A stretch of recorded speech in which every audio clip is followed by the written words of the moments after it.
A very good morning to you. Once again, it is exactly 10 a.m. right here on KTN News. Welcome to News Center in our new look KTN News, where we will be bringing you up to date with the latest happening from across the country and beyond. My name is George Maringa, and for the next 1 hour, do stay with us for the latest news and updates. We shall also be linking up with our reporters from various parts of the country. Now, expectations are high as President Uhuru Kenyatta delivers his State of the Nation address today as dictated by the Constitution of Kenya. His address comes at a time when the country is grappling with the effects of the global COVID-19 pandemic, ailing economy, election campaigns hitting fever pitch, and the courts putting brakes on the push to amend the Constitution through the Building Bridges initiative. The head of state is expected to bring the country up to speed with his administration's obligation commitments as provided for in Article 132 of the Constitution in his eighth address to Parliament. In a joint sitting of the National Assembly and Senate, President Kenyatta will give a report on the measures taken and the progress achieved in the realization of our national values in line with the Constitution, as well as a report on the progress made in fulfilling the international obligations of the Republic and the state of our national security. We shall be speaking to our reporter, senior reporter Patrick Amimo, who will be at Parliament buildings later on. You can stand by for that live link, that live report coming in from our reporter Patrick Amimo. And let's stay with the State of the Nation address and speak to Alan Ochanda, who is speaking to the Speaker of the County of Meru on the scorecard of the Jubilee administration, even as that address is given. Over to you, Ochanda. Well, 30th of November, the last day of this month, and President Uhuru Kenyatta is expected later in the day around 2 p.m. to give his last State of the Nation address, of course, to the bicameral House. It is a constitutional requirement for him to do so every year, and he's actually been doing so. Remember that the past State of the Nation addresses have actually come really interesting times. You remember at one given time during his first term in office, we saw when the then NASA members of Parliament actually went to Parliament and tried to scuttle his State of the Nation address, but the subsequent years have really been smooth for him, and has actually been giving the nation, of course, that through the address to the bicameral House, has been laying out his scorecard, his achievements, and of course what he really intends to do for the nation. But today's address actually appears, according to pundits, really appears to be one interesting one, because actually it is a last address to the nation, his last one in office, because next year,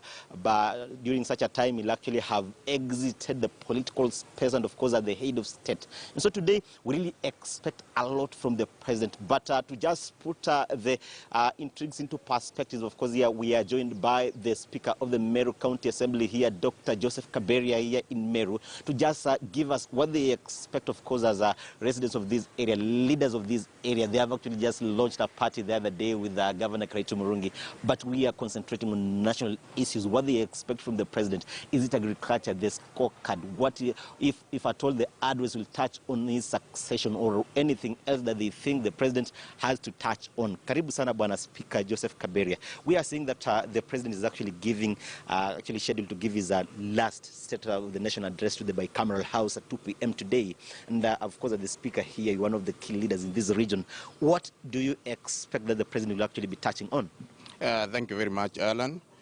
Today is a very great day in our country because our President, His Excellency Uhuru Kenyatta, will be attending Parliament to deliver State of the Nation address. And as you remember, Alan, that's a constitutional obligation. It's a constitutional requirement provided for under Article 132 of our Constitution, which stipulates that the President, once every year, should attend Parliament and deliver a State of the Nation address. And fortunately, today is the last State of the Nation address by our beloved President.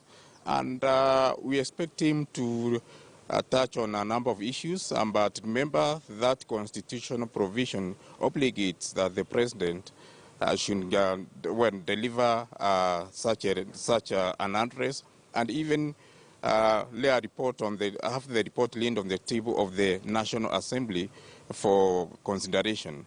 that report should contain matters raised under Article 10 of our Constitution, that is matters to do with national values and the principles of governance. Those are issues to do with their human rights, issues to do with participation of citizens in the governance issues, issues to do with integrity, issues to do with human rights and related issues. So we expect the president really to address a myriad of issues, starting with agriculture. As we appreciate, agriculture is the backbone of our country, and we expect him to touch on matters to do with crop and crop husbandry. We also expect him to touch on matters to do with marketing of crops. As you appreciate in Kenya, the Minister of Agriculture has done a lot, but of course there is a lot more to be done on the issue, especially from this area where we come from. Fail to appreciate the problems which are facing, especially with our Meru crop. You know, that is one backbone of people from Igembe Central. So that is one issue. We also expect the president to touch on issues to do with health, because health is a human rights issue. Appreciating the state of the health in the country, we have challenges arising from COVID-19 pandemic. Yeah. Well, as of now, that issue is still lingering in the country, and not only in Kenya, but all over the world. There are various variants of pandemic. So, we expect that issue to be addressed. Of course, in Kenya, appreciating the employment rate, you see, arising from the youth and other people in Kenya. So that is a problem. We expect, of course, the president to tell us how many jobs have been created. Yeah, from the time he lastly addressed Parliament, that is last year, to date. You see, has there been any progress in creation of jobs for the youths, and what is the way forward? Because as we appreciate in Kenya, there is a very high rate of unemployment. Further than that, of course, security is an issue of concern in Kenya. Yeah, so we also expect the president to tell the nation what is the state of the security in the nation. Yeah, are we safe, considering what is taking place when you open when you go through both the print, the media, that is both this print and the electronic media. Every time the news about insecurity. Yeah. So, of course, economy, arising from the pandemic, COVID-19 pandemic, economy has really suffered, What is the state of the economy, We expect to hear from the president going forward. And even as of now, what is the state of the Kenya's economy? Is it healthy, What should we do so that we improve on it? So those are some of the things, issues which you expect the president to address. And if the issues touching Wananchi, issues to do with food provision, you appreciate most of the parts of the country, we don't have adequate food, We see people suffering for lack of food, especially even in this county, we should tell the truth. Some parts of this county, that is the part of Igembe, Tigania, we see people suffering for lack of food, There isn't adequate food. What step is the national government, of course, taking to address that issue? Appreciating that the issues to do with agriculture is a shared function from both the county and the national government.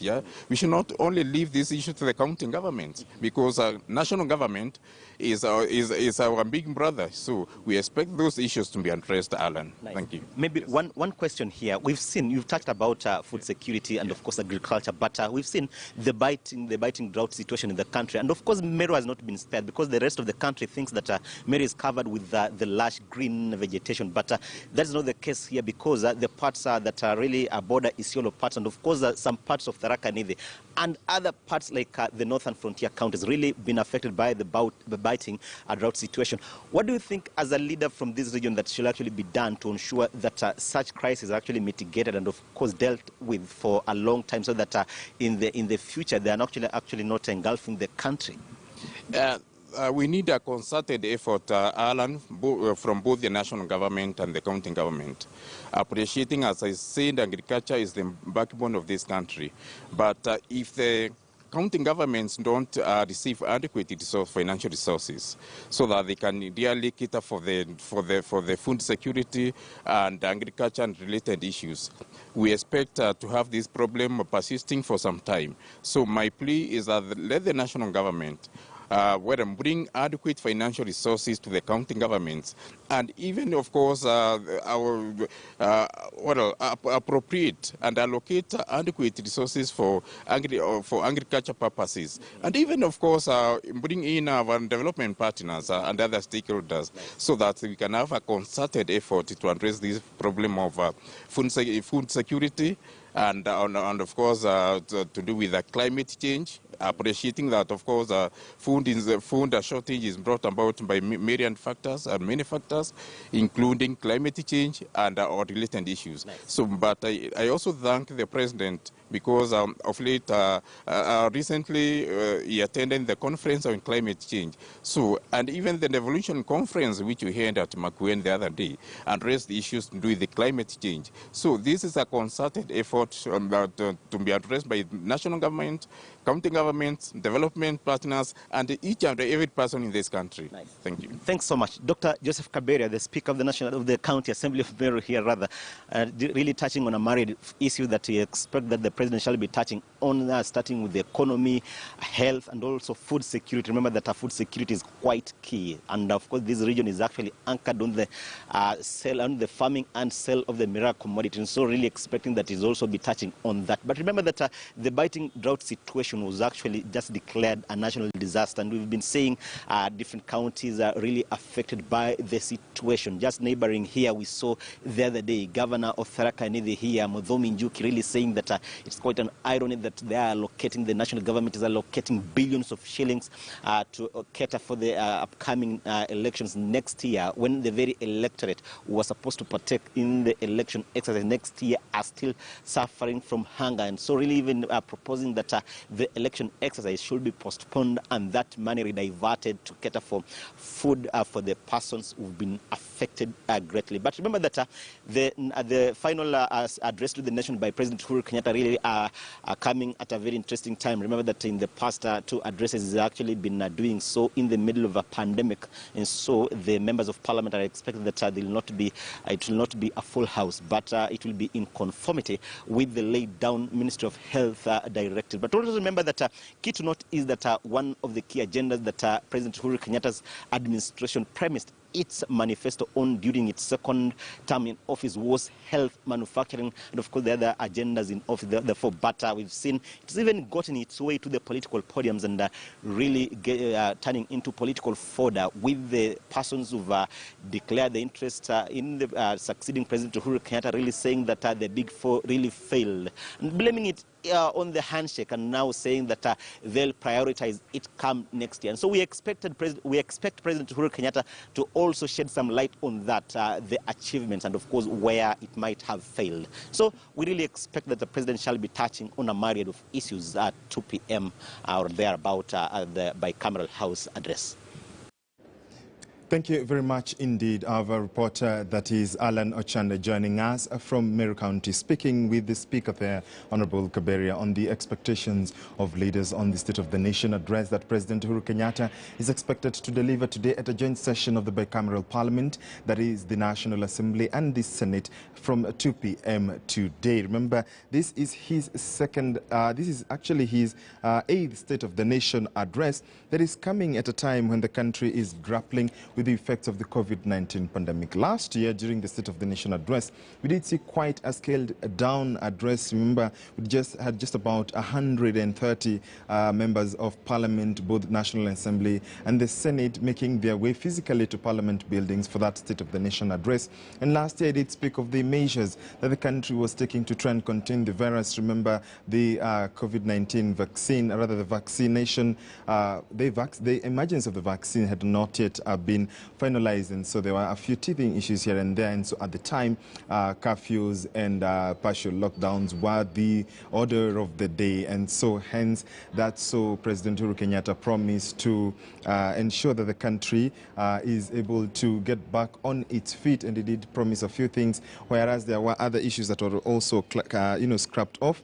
And today, President Uhuru Kenyatta, the head of state, is expected to bring the country up to date with his administration's commitment as provided for in Article 132 of the Constitution. Remember, today being the 8th address, the 8th State of the Nation address, and that address will happen in a joint sitting of the National Assembly and the Senate. Both speakers, that is Justin Muturi of the National Assembly and Ken Lusaka of the Senate, shall be there, and the President shall have the opportunity to address the nation at Parliament, that is in that joint State of the Nation address. And parliamentarians are in high expectations of what the President will have to say. And of course, our reporter Patrick Amimo will be joining us later on with more on that. But let's take you to